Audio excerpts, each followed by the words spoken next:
Bună ziua, stimați telespectatori! În ediția de azi avem un invitat care este omniprezent în lumea culturală a Timișoarei. Propun să urmărim calea vieții al regizorului, istoricului Sabin Popescu.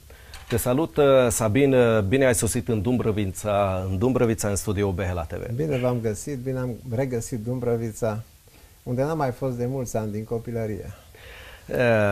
Uite, ultima premieră ce ai scos la rampă s-a consumat în luna ianuarie, dacă sunt la zi, da? În ianuarie, mijlocul lunii ianuarie, da? De atunci au trecut 3 luni. Cu ce proiect te ocupi? Care sunt ideile, subiectele care nu te lasă să... Da, e o veche obsesie care s-a retrezit la viață. E vorba de un proiect Caragiale, un proiect drag care pleacă de la o schiță a lui Caragiale Boboru. E un scenariu dramatic mult mai amplu, care include și alte zone ale operei lui Caragiale, inclusiv teatrală, din ale carnavalului, dar și alte zone ale operei, mai ales că Boboru este o schiță cu un pronunțat conținut autobiografic. E vorba de Revoluția de 3 zile de la Ploiești, Revoluția consumată în Berării, în care Caragiale a fost prezent. Peste ani el se detașează și privește cu mult umor și autoironie acest episod revoluționar al vieții sale. Și de aici a plecat, să zic așa, obsesia. Am zis Berării, înseamnă că spectacolul va avea un ambient special. Va fi găzduit de berăria din incinta fabricii de bere din Timișoara, din foarte multe motive. Sigur că efectul de real al berăriei, dar nu numai atât. Și e o continuare unui alt drum în care coincide programul Teatrului Național cu programul regizoral, și e vorba de ieșirea în urbe, de a merge la spectator acasă. Am fost la el acasă nu de mult în biserica, în Domul Romano-Catolic cu spectacolul Iov. Și acum vreau să merg la el acasă și în berărie. Săptămâna trecută am discutat cu o doamnă de la Institutul Cultural și am dezbătut proiectele culturale al Timișoarei și chiar am discutat despre acest fenomen. Cam după statistici, 30% dintre populație așteaptă ca arta, inclusiv teatru, să se apropie și să se consume în spații neconvenționale. Cum e și cazul tău, ce ai ales ca spațiu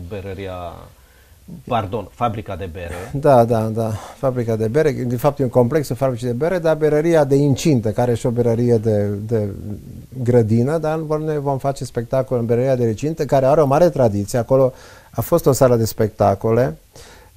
În perioada, să zic așa, imediat post-belică a fost un club muncitoresc. Mai înainte a fost o cazină la care a fost și Eminescu cu trupa Pascalii, când le-a organizat comunitatea românească din fabric un banchet în trupei Pascalii, chiar și Eminescu a fost în locul în care vom ține noi spectacolul.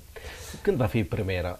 În iunie, da. Pe la începutul lunii iunie. Și poate stagiunea următoare, dacă tot ați ajuns la fabrica de bere, uite, ca o propunere, dar numai așa ca o idee. Da, spune. Bravul soldat Șveic, o tematică iară ce se leagă da, e adevărat. Bravul soldat Șveic și el e o, să zic așa, e o piesă timișoreană și ar putea fi o piesă, acest roman ar putea fi transformat într-o piesă de teatru timișoreană prin excelență.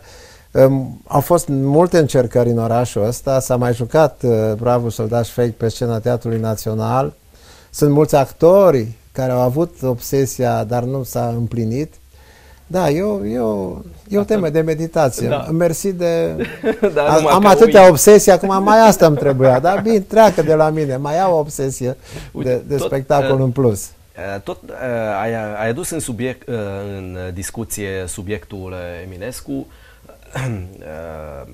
avea o tangență, chiar a jucat și în fabrica de bere, dar tu... N-a jucat, a fost doar la banchet. La banchet, nu a participat la banchet. El a jucat,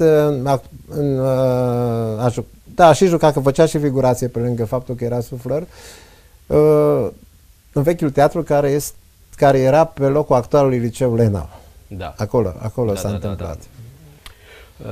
În ianuarie s-a consumat premiera spectacolului ce ai montat tu, Eminul meu iubit. Da. Dacă ai ai vorbit puțin despre compoziția și despre frumusețea spectacolului. Da, spectacolul Eminul meu iubit este de fapt o dramatizare a epistolarului dintre Mihai Eminescu și Veronica Micle. Pentru că am încercat să, tocmai pentru că Eminescu a devenit un clișeu cultural, a devenit un mit care, din păcate, face rău operei și geniului, un mit care a fost foarte, cum să spun, vehiculat și speculat și, să nu mai zic, chiar comercializat. Am încercat să aducem un Eminescu viu, un om Eminescu, cum era omul Eminescu, în care evident răzbătea geniul dar era prin excelență un om și acest om am vrut să-l developăm publicului. Am făcut de fapt, spectacolul acesta este un fel de docudramă. Am folosit, ce e la modă. Da, am folosit exclusiv textele celor doi. Sigur că e o operă de montaj. Le-am montat în așa fel încât să developăm omul Eminescu și partenera lui. Iar se pare, după cum e verificat în spectacolele care se joacă frecvent la noi, e un spectacol care ajunge la sensibilitatea publicului și acum în săptămâna asta, în săptămâna Școala Altfel, a fost asaltat acest spectacol și cu niște efecte, cu fete care plângeau, sigur că e o reacție sentimentală, dar în același timp pe noi ne bucură, înseamnă că a avut un adevăr care a ajuns dincolo de rampa studioului 5, studioului Uțu Strugare, unde jucăm acest spectacol, într-un spațiu intim, unde tocmai această intimitate a celor doi și intimitatea prezenței, un spațiu foarte bun, iar cei doi actori, Colin Buzoianu, care îl întruchipează pe Eminescu, și Iuliana Crăescu, care întruchipează pe Veronica, pot să ajungă aproape cu mijloace filmice la inima și la ochiul și la mintea spectatorului.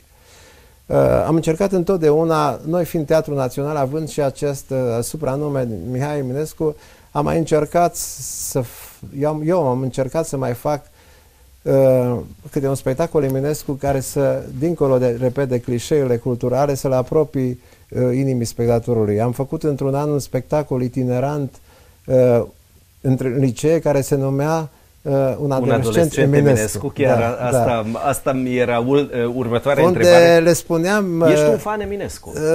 Nu neapărat. Nu neapărat, dar ce te farmecă? Sigur că el e un geniu care, cum se spun, atot cuprinzător, care are, cum se spun, opera lui dovedește și o mare iubire pentru cititor. Probabil că această iubire creează reciprocitate. Eminescu e foarte generos cu cel pentru care scrie. Probabil că această generozitate ajunge și simți nevoia să-i returnez, ca să zic așa. Acest spectacol itinerant îl spunea elevilor ce făcea Eminescu la vârsta clasei a 9, a 10, a 11 și a 12. Și de fapt clou-ul spectacolului era următorul, că în timp ce el, ca suflăr, sufla o limbă care se chinuia să se nască, o limbă stâlcită a dramaturgilor, primilor dramaturgi români din la mijlocul secolului, sfârșitul secolului XIX, el crea o limbă nouă. Și atunci le arătam în acest spectacol ce sufla el pe gură, o limbă stâlcită, și ce insufla el limbii române, creând incredibilă limbă în raport cu cea veche, limba pe care pe fapt o vorbim și astăzi. Da. Îi datorăm lui Eminescu limba pe care o vorbim. Hai să schimbăm puțin direcția dialogului. În timpul liceului deja ai fost virusat, cred că nu exagerez, de teatru și ai făcut parte în trupa teatrului din școala respectivă, unde ai dat și bacalaureatul. Da, adică, cum să spun, virusul, cum spui tu, e, să nu zic, n-aș zice chiar genă, e prea mult, dar virusul există. În primul rând, am copilărit într-o familie în care existau actori, actrițe, și am copilărit mult cu ramura aceasta a unchiul meu, Constantin Adamovici, a fost artist emerit, un actor din generația născut în anii 20, un actor, și am copilărit în preajma lui, m-a fascinat asta.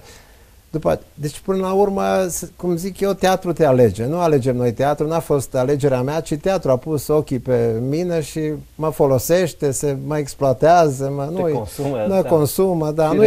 Da, nu e vorba de mari opțiuni. E vorba de un drum firesc, adică jucându-te la 3 ani în teatru, ajungi inevitabil să fii contaminat sau să rămâi în acel. Asta a însemnat și apoi și în prima studenție,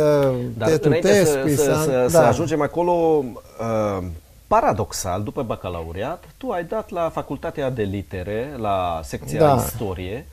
Arta nu e cam departe de istorie sau merg mână-mână? A fost, să zic așa, am fost victima unui consiliu de familie în care inclusiv ramura actoricească a familiei, speriată de perspectiva desfințării teatrului de Ceaușescu, a zis, domnule, fă întâi o altă școală și după aia mai vedem noi. Lucru care de fapt nici n-a fost rău, pentru că regia presupune și o anumită maturitate intelectuală și atunci am ales, după un hobby, care nu era filatelia, ci era istoria, și după acest hobby, istoria, am ales să fac la Timișoara școala respectivă și apoi m-am dus la București și am făcut școala care dătăresc. Înainte să dai la UATC, mai era o perioadă în viața ta între 1979-1990, cât timp ai lucrat la inspectoratele școlare Timiș și Cluj ca animator și formator teatral? Eram profesor și fiind profesor în liceu, automat am generat trupe de teatru care cultivau un anumit repertoriu care era alternativ. Nu înseamnă că am fost dizident, dar repertoriul cultivat de noi era oricum alternativ la ce se întâmpla. Sigur, a fost, cum să spun, deci ar fi greșit să spun că am fost dizident, dar am supraviețuit prin forma asta a teatrului. Așa este. Ai fost și în trupa Tespis. Am fost și în trupa, în prima studenție am fost în trupa Tespis. Unde ai făcut și primul pas înspre regie. Da, în trupa Tespis am și regizat spectacole, nu numai am jucat în ele, cu nume cunoscute astăzi, Florin Călinescu, Laszlo Borbély. Da. Și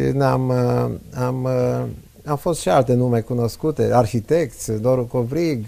Și Laszlo Bociardi tot a fost în trupa Tespis, dar cred că e mai tânăr. Nu la Tespis, cred că el a fost la trupa lui Kince Schellenberg de la Târgu Mureș. Nu, cât timp făceam facultatea de inginerie în Timișoara. Dar în ce an a făcut Bociardi? Acum nu vreau să zic, că prostie, undeva în anii 70. În anii 70, el având acum 5-6 Da, exista trupa Talia în limba maghiară pe lângă Casa Studenților. Cu domnul Matroi. Cu Matroi, exact. Dar e vorba de trupa Talia de la Casa Studenților. Laszlo Borbély era în ambele trupe. El era și în trupa Tespis, în trupa în limba română, și în trupa Talia în limba maghiară. Era polivalent. Da, așa e. Și cum că nu ai rămas la actorie? Nu a fost, nu ai simțit vocația? Nu, cred că a fost o conștientizare a, cum se spune, a datelor și a datelor fizico, așa, și nu numai reale pentru meseria asta. Nu cred că aș fi fost. Sigur, practicând regia, e foarte ușor pentru un regizor care cunoaște, să zic așa, meseria asta din străfundul ei, să facă un rol timp de câteva secunde ca să-i arate actorului. Dar să-l țină două ore sau 3 ore. 2 ore e greu. Și atunci noi avem un truc, să zic așa, regizorii, adică acea parte dintre care urcă pe scenă și arată, sunt alții care stau în fotoliu regizoral, dar unii ca mine care urcă pe scenă folosesc acest truc, arată în 2 secunde extraordinar de bine. Și e foarte bine că greu de să ții 2 ore la același nivel. Și te prinde. Da, poate e adevărat. Îți pură o fracțiune de secundă sau o esență a caracterului. Da, dar asta e o păcăleală. Nu înseamnă că eu aș putea fi un bun actor dacă pot fi 2 secunde actor. Da. Hai să întrerupem puțin discuția noastră, să ne uităm la o secvență, la un spectacol ce ai montat, Vacanța de iarnă de Slavomir Mrozek, după care să continuăm dialogul despre spectacol. Da. Se mișcă. Ia ține. Vezi? Da, văd. Dar ce face? Nu face nimic. Ata se uită. Se uită la noi. Nu avem de ce să ne îngrijorăm. De cine este? Este un pușcaș de elită. Cine? Un pușcaș pentru misiuni speciale. E dotat cu armicul. Ne dă trage din ascundătoare. Și tu spui că n-are rost să ne îngrijorăm? Da, e clar, e foarte clar. Uite, stă cu spatele la noi. Deci nu pe noi ne pândește. Nu noi îl interesăm. Cine? Cineva care a venit pe stradă de pe partea opusă a clădirii. Da. Și nu noi. Deci cine? Nu știu. Eu nu știu, însă el știe sigur. Și ce facem? Nu facem nimic. Nu ne amestecăm. Bine, dar o să omoare pe cineva. Da, asta cu siguranță, da. Și tu spui tu de liniște. Cum să spun? Este un pușcaș de elită. Nu ratează niciodată. Nu trebuie să avertizăm. Pe cine? Pe el lasă, că el știe bine ce riscă. Nu pe el, pe cel care va trece pe aici. Dar nu știm cine va trece. Poate fi oricine. Cum adică oricine? Oricine poate fi. Poate fi un ortodox, poate fi catolic, tânăr, bătrân. Poate fi român, ungur, sârb, corcitură. Oricine. Ăsta e război civil. Ce război? Nu știu. Nimeni nu știe. Când am plecat nu era niciun avertisment în legătură cu asta. Așa ceva începe, nu se știe când și cum. Ei nu și habar n-au. E război. Hai să plecăm, nu?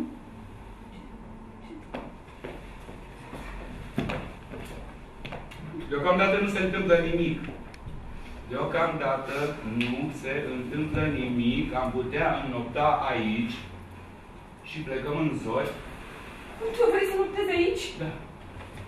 Și cel de acolo? Patul e în afara liniei de tragere. Dimpotrivă, pe balcon ar putea fi periculos. Și dacă eu îți propun să nu ne culcăm mai repede. A? Ce zici?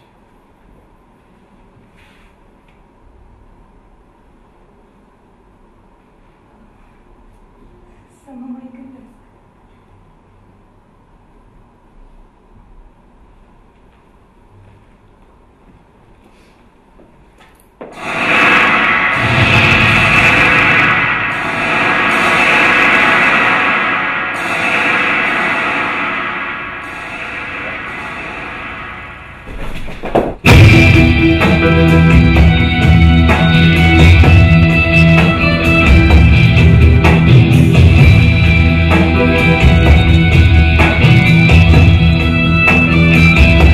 Sabin, am văzut o secvență, o scenă scurtă din spectacolul Vacanță de iarnă. Care a fost contextul care te-a trimis la evenimentele din 89 în acest spectacol?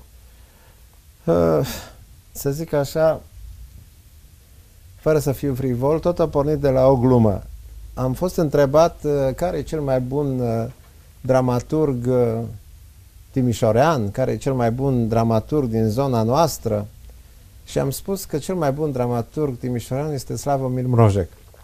În sensul că, mi-am explicat gluma, în sensul că el surprinde problematica central și este europeană mai bine, prin geniul lui, mai bine decât alți dramaturgi, indiferent în care localitate trăiesc ei. Nu asta e problema de geografie strictă, ci problema este de a surprinde un univers, o lume, în esența ei.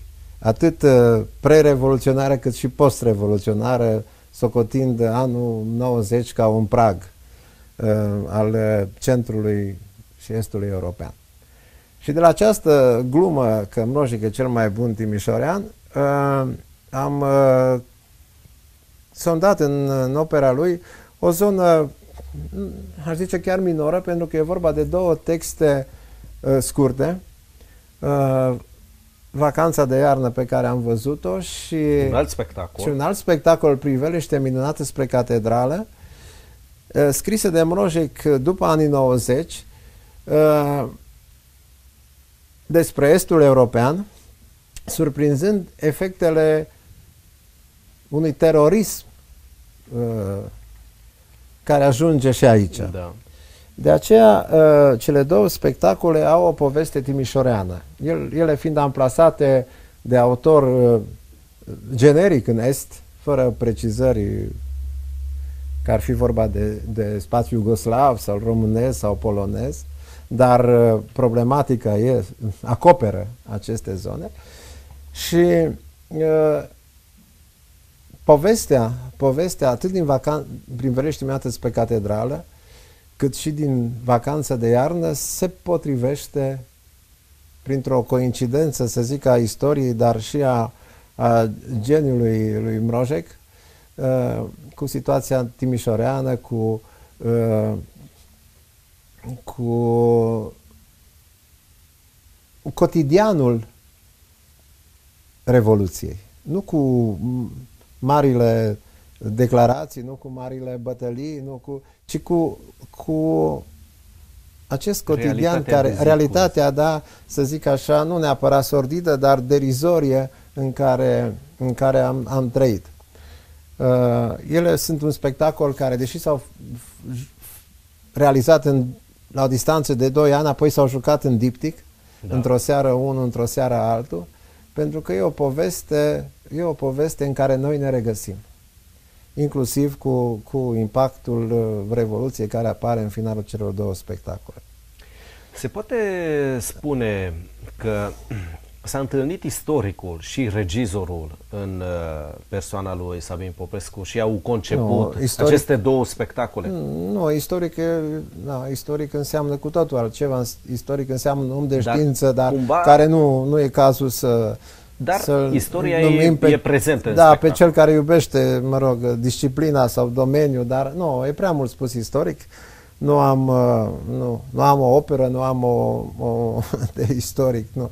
Dar sigur că există un feeling care probabil că...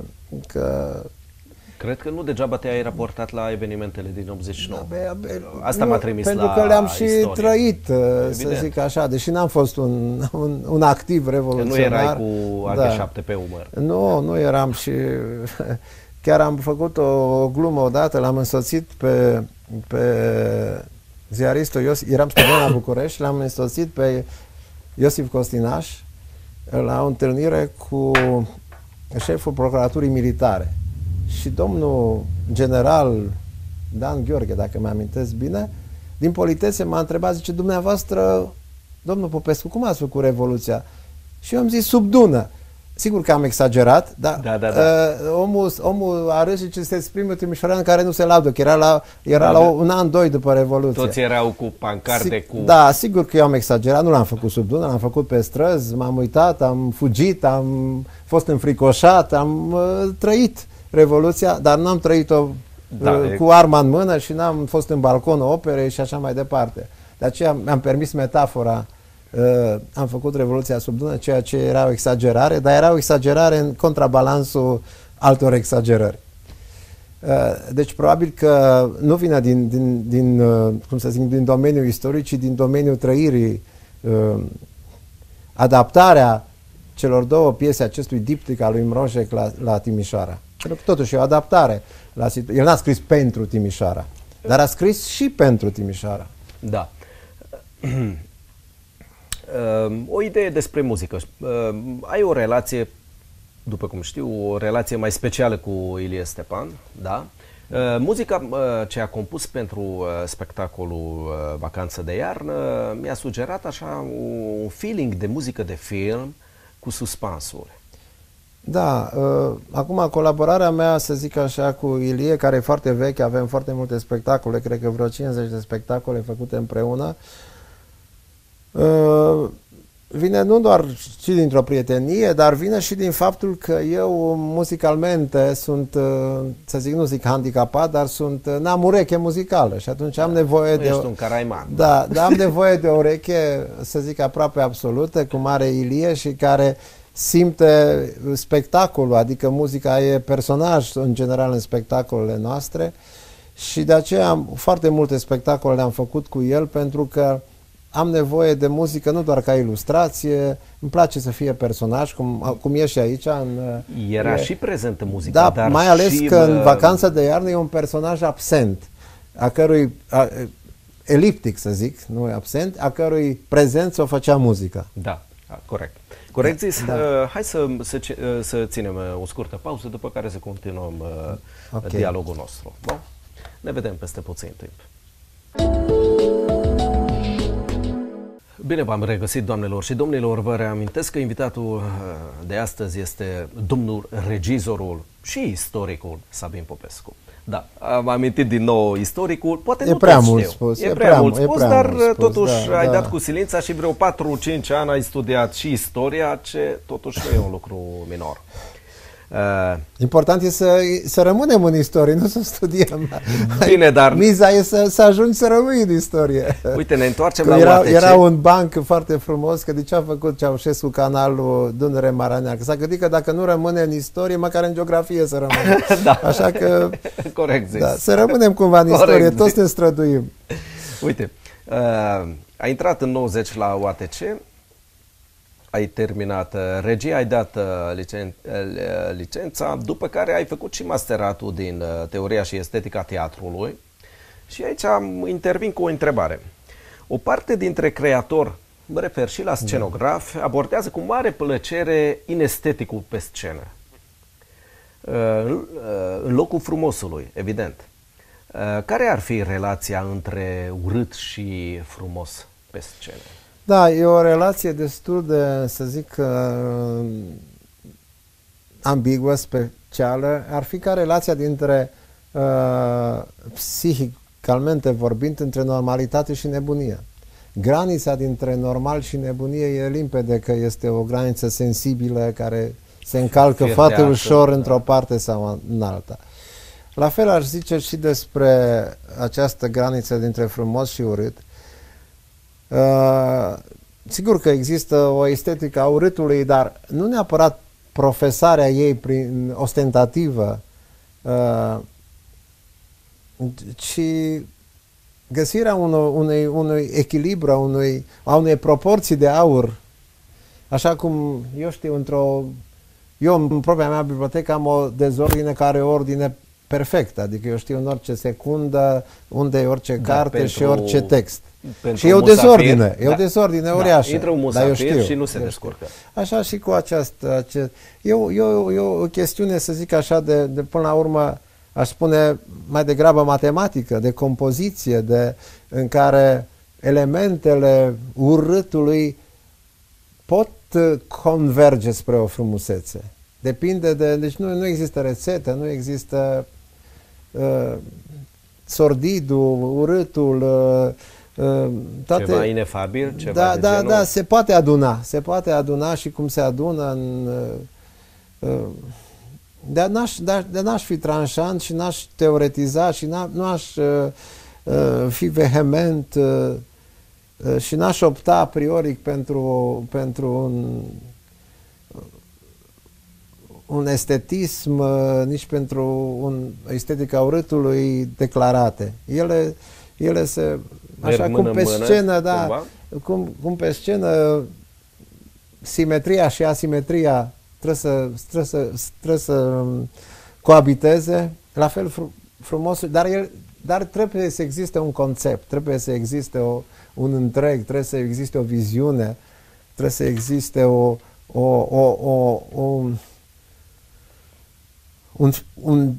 nu doar un drum care poate fi urât, ci trebuie să existe o țintă care să adune elementele și nu există resete, există doar realitățile ca și doar cazurile precedente. Există mari spectacole făcute cu elemente ale urâtului și ale derizorului și mari spectacole făcute cu elemente ale eleganței și ale, eu știu, strălucirii.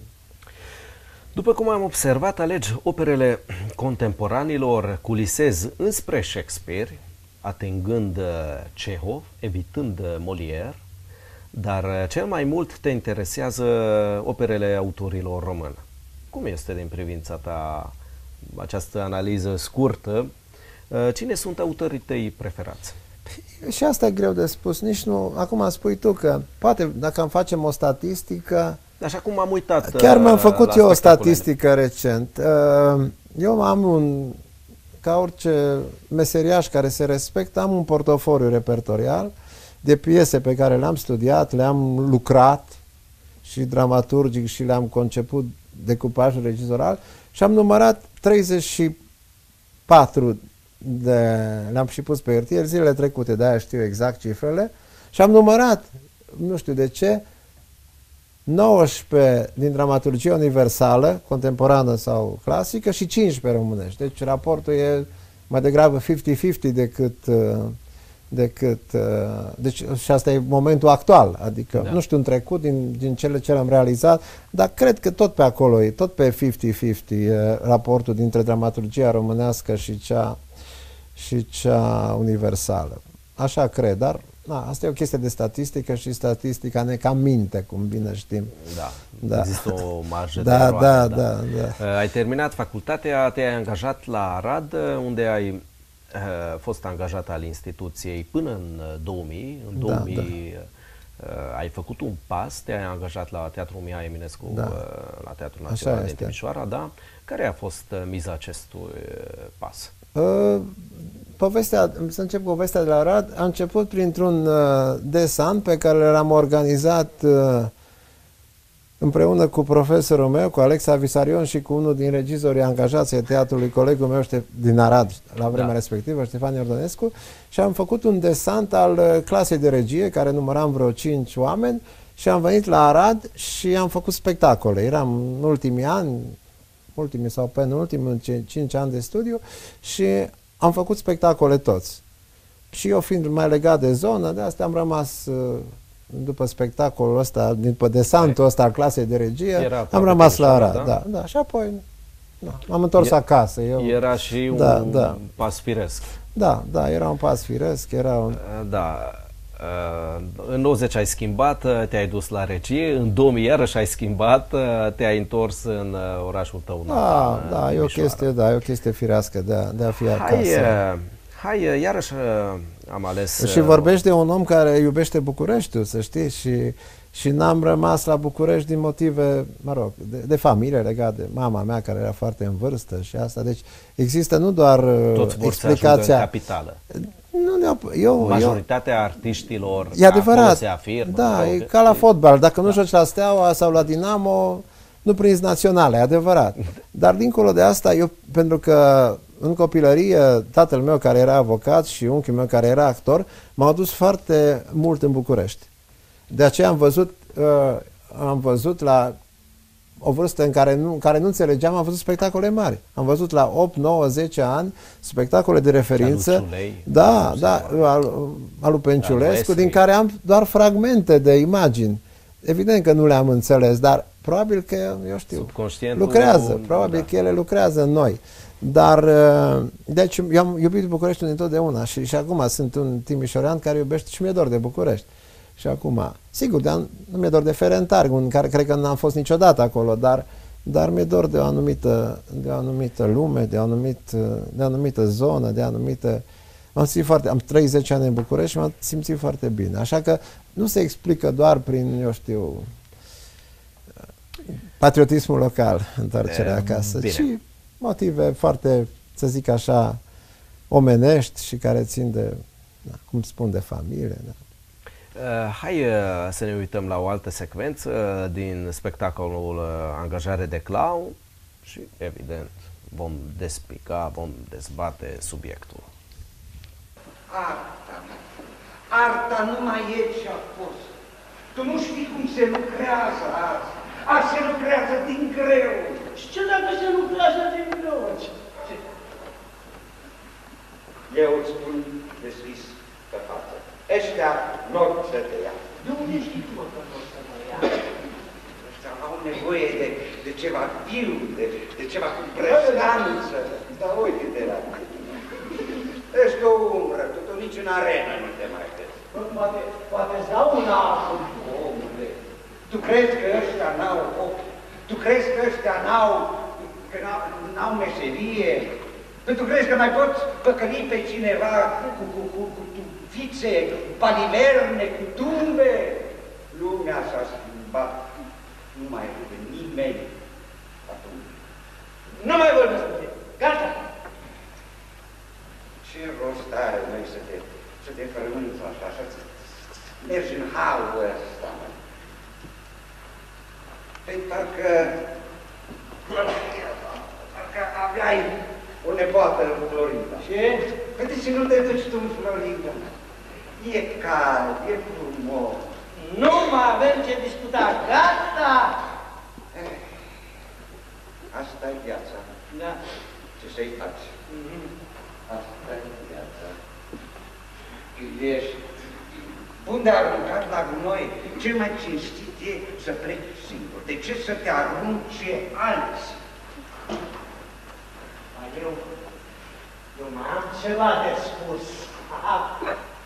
Eu, în locul tău, aș alege moartea.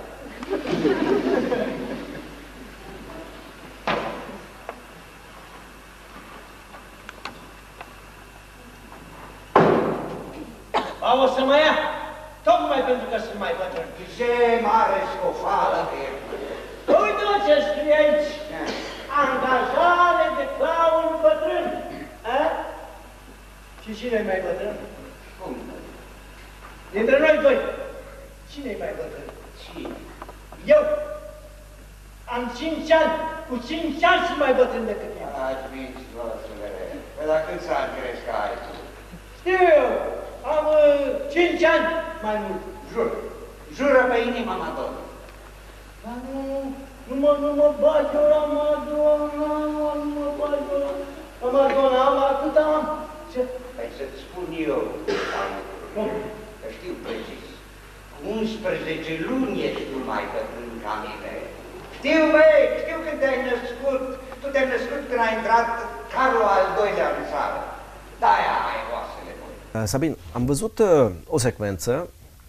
Tu ai montat de 2 ori acest spectacol, Angajare, în 2004 și în 2006. Da, mă bucur că am revăzut aceste secvențe, pentru că e un spectacol care mi-e foarte drag. Și dragul vine din dragul pentru oamenii cu care am lucrat. Eu, cum ți-am spus, copilărind în teatru, am avut întotdeauna un drag și o venerație pentru actorul bătrân. Și trecând, îmbătrânind și eu, mi-am dat seama și îmi dau seama de bogăția actorului bătrân. Indiferent de talentul lui, de inteligența lui, actorul bătrân, care e în putere, care poartă pe el amprenta rolurilor jucate, poartă un anumit inefabil și o amprentă a rolului, mai ales dacă a apucat să joace roluri mari și importante, și acest lucru se vede. Apoi actorul bătrân în scenă are și creează un suspans teribil. George Banu vorbește în termeni foarte Duri, în sensul că îl compar cu gladiatorul. Gladiatorul în arenă îl așteptam să moară în sabie sau în gura leului. Noi, sigur că nu ne dorim, dar e un fel de joc înaintea morții cu actorul bătrân. Și această emoție și acest suspans, să zic așa, care e în subconștientul nostru, dă un anumit fior. O forță aparte. Da. Am lucrat spectacolul ăsta cu 3 actori bătrâni, 2 mai sunt în viață, nu mai sunt pe scenă. E vorba de Vladimir Jurescu și mă bucur că Uniterul a onorat anul acesta la 88 de ani cu premiul pentru întreaga activitate, chiar îl merită. E un actor emblematic pentru breasla noastră, adică a dus roluri mari o viață întreagă prin teatre de provincie, nu cum să spun, onorând breasla, onorând meseria asta. Apoi Alexandru Ternovici, care e tot un actor la 86 de ani, care trăiește ba în Germania, ba în România și care pentru el a fost ultimul rol, pentru că al doilea spectacol, că a invocat că am făcut de 2 ori acest spectacol, în al doilea spectacol, de fapt era un singur spectacol. Da, un singur spectacol, dar reluat după 2 ani. Da, după 2 ani, după ce s-a retras Ternovici, iar Daniel Petrescu, Dumnezeu să-l ierte, s-a stins, atunci au intrat alți 2 actori, Ducas Peter și Valentin Ivanciuc în cele 2 roluri și spectacolul și-a continuat viața. N-a fost doar o simplă înlocuire, sigur că fiind vorba a fost și o omagiere a celor care au plecat, inclusiv omagierea lui Daniel Petrescu, o retragere, să zic așa, festivă a lui Ternovici. A fost iarăși o emoție când unul a plecat dincolo, unul a plecat din teatru și au venit 2 colegi mai tineri care au preluat ștafeta rolurilor. Puțin despre șirul spectacolului, dacă ai povesti, poate nu toți telespectatorii sunt la zi cu angajare de clown, și care este drama personajelor? Da, Angajare de clown iar a fost un spectacol pe care, sigur, el pune o problematică a teatrului universal. Dar eu am vrut în acest spectacol, am vrut să pun problematica raportului dintre un teatru concret, teatrul din Timișoara, și într-o cetate concretă, într-o urbe concretă care e Timișoara. De aceea spectacolul are acest aspect scenografic legat de imaginea teatrului. Spectatorul când venea la teatru vedea teatru și apoi îl revedea pe scenă, iar în actul al 2-lea revedea holul în care fusese. La final vedea în locul busturilor din hol al lui Gheorghe Leahu, Aca de Barbu și așa mai departe, vedea busturile actorilor care au jucat.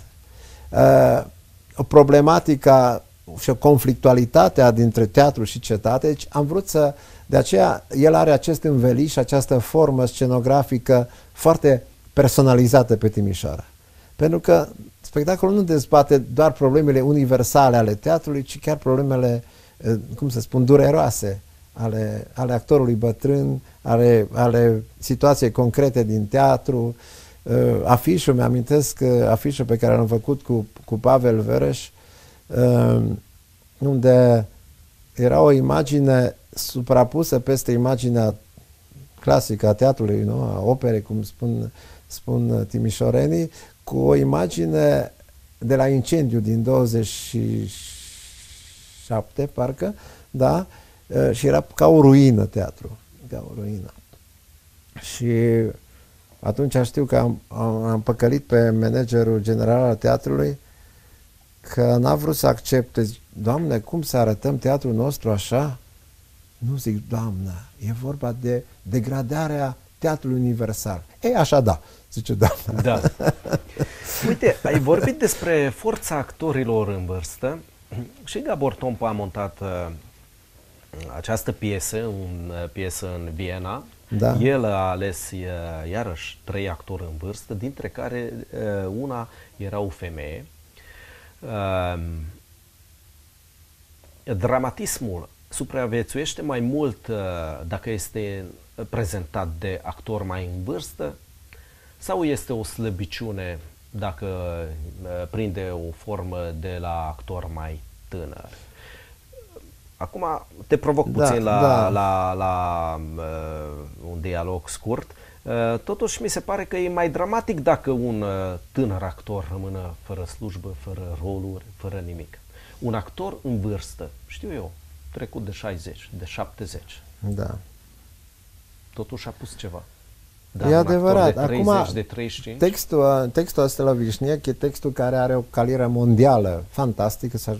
S-a pus pe toate continentele, dar în toate formele, cu actori bătrâni, cu travestii, deci cu o infinitate de... Asta înseamnă că textul e puternic și textul rezistă și face față, așa cum piesele lui Shakespeare rezistă la tot felul de agresiuni regizorale, ca să zic așa, și de transpuneri și de adaptări și de asta, pentru că e puternic și face față oricărei lupte. Și textul lui Vișniec e la fel, e un text absolut genial. Eu sunt un admirator al lui Vișniec și a altor piese și am mai montat alte piese în alte teatre și suntem și prieteni, dar textul ăsta este efectiv genial. Acum revenind la întrebarea ta, sigur că e dramatic cu actorul tânăr care își pierde slujba, dar e dramatic și cu actorul bătrân care își pierde viața. Apropo de situația acestor... Aveau peste 80 de ani toți când am făcut spectacolul, am și spus, mergeam cu ei prin oraș și a fost așa o relație frumoasă cu ei. Se mira lumea prin oraș după spectacole, mergeam cu ei către un local, așa aveam grijă de ei și spuneam agentul 270 și nu știu cât, că era de 270 de vârsta lor cumulată. Da. Aveau peste 200 și ăsta de ani împreună. 270 de ani aveau împreună. Aveau peste 80 toți trei. Ca dovadă că acum, uite, unii au 86, 88. Da. 88. Am numărat, uite, când ai montat, în 2006, în România, în 4 teatre s-a montat angajare de clown. Da. Și se montează în continuare. Iar am și surprins. Da, se montează și în continuare. Mi-e spectacol foarte drag și... Ai montat mai multe spectacole ale lui Mrozek, ai dezbătut în lung și lat, de exemplu Vacanța de iarnă, Priveliște minunată. Am făcut și tangoul la Arad. Și tangoul. Da. Există o analogie între piesa Petrecerea de Mrozek și piesa Angajare de clown de Vișniec? Da, putem găsi în anecdotica piesei și chiar și în, să zic așa, în preocupările celor doi dramaturgi. Și Vișniec are cum să spun, o cunoaștere din interior acestui univers, ca și Mrozek. Chiar dacă amândoi acum trăiesc în Franța, Mrozek e și foarte bolnav. Am vrut să-l aducem aici prin complicitate Institutului Polonez de la București, am vrut să împlinea 80 de ani și am vrut să-l aducem la Timișoara și a fost cât pe aici să reușim, dar fiind bolnav, fiind într-o convalescență, trăiește și el în Franța, ca și Vișniec, dar amândoi sunt, cum să spun, hrăniți din acest univers, din această lume a noastră și ne exprimă foarte bine. Toți o cunoaștem, toți o trăim, toți am putea... Ei au și geniul de a o exprima mai mult decât noi ceilalți. Am notat legat de această idee că în ambele piese apare și se regăsește spațiul închis ca formă, așteptarea și jocul. Jocul ca formă de supraviețuire, de supraviețuire. Exact, da. E, cum să spun, e ca în povestea lui Creangă cu Ivan Turbincă și moartea, adică o păcălește jucându-se, o amână, nu o poate păcăli în absolut, dar o poate amâna și de aceea în spațiile acestea, cum spui, ale așteptării, în spațiu claustrat, jocul e o soluție. Jocul e o soluție a supraviețuirii. Sigur, ei știu amândoi foarte bine și nu numai că știu, că știm și noi, dar, repet, ei au puterea de a o și scrie foarte, foarte pregnant, foarte cum să spun, care ne atinge. Sunt doi mari dramaturgi a Estului, Mroșec și Vișnec. Când te-am prezentat la începutul emisiunii, am zis că ești omniprezent în viața culturală. Nu degeaba am zis, pe lângă teatru te mai implici și în viața culturală a Timișoarei. Ești membru fondator al ONG-ului cultural Avantgard, ce a fost lansat în 2006. Da. Care a fost menirea și care este menirea ONG-ului? Da, noi ne-am propus doar cum să spun, obiective culturale, în care am reușit o primă coproducție între privat și stat, un spectacolul Barrymore, când l-am adus pe Gheorghe Visu de la București. Am avut și alte acțiuni, poate de mai pentru noi a fost o miză acest pariu al Timișoarei pentru capitala culturală europeană și de aici și tendințele ultimele spectacole. În consonanță cu un program al teatrului nostru, faptul de a ieși în public, de a teatraliza și ca fenomenul cultural să fie prezent nu doar în spațiile dedicate, închise, ne-am implicat și deci, miza și a spectacolului Iov și a spectacolului Boboru este legată și de această participare modestă sau la miza capitalei culturale în care concurează Timișoara și care în 2015 acum se va decide și în care avem speranțe. Deși avem și frici.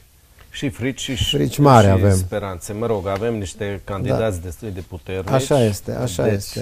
Deci a fost așa asta. N-am știut noi când am înființat-o în 2009 că va candida Timișoara sau 2008. Nu, 2006. 2006 am înființat-o, da? Dar apoi ne-am prins, am încercat, încercăm și acum să ne aducem un aport minimal. Sabin, mulțumesc mult că ai acceptat invitația noastră. Eu vă mulțumesc, m-am simțit tare bine la voi în studio și la voi în Dumbrăvița. Îți doresc succes, har pentru spectacolul următor la care lucrez și... unde vă invit cu drag pe toți, cei din studio și cei care ne privesc. Sigur ne vom întâlni. Până atunci te invit eu la noi, la opera de 3 parale. Da, mă interesează spectacolul. Mă interesează și o să vin să-l văd. Mulțumesc, ne vedem peste o săptămână. La revedere!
Doamne, minune adevărată, să știți, dar Dumnezeu ne-a adunat, iar dragilor și punchilor.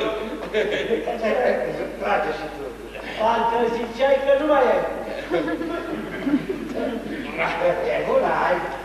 E din sfeclă fermentată. Stai, să te vedem mai mult.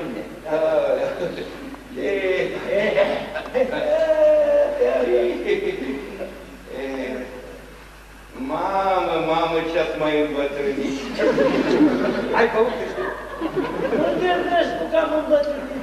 Da, ați îmbătrânit urând de tot. Bine că ai rămas tu la fel. Păi să știi că am rămas la fel. Păi vrei să spun eu că a rămas la fel la tine? Furar. Când l-a cunoscut, avea același și fular. La San Severino, știi, îl purta și acolo. De 30 de ani ține la Corani, cutre ordinare, voi vorbiți, mă, după ce v-am învățat meserie. Tu nu ai învățat pe noi meserie, mă pasări. Erați niște micoși când v-am luat de la domn Tanase. Tot ce știți de la mine, știți toate trucurile, tot?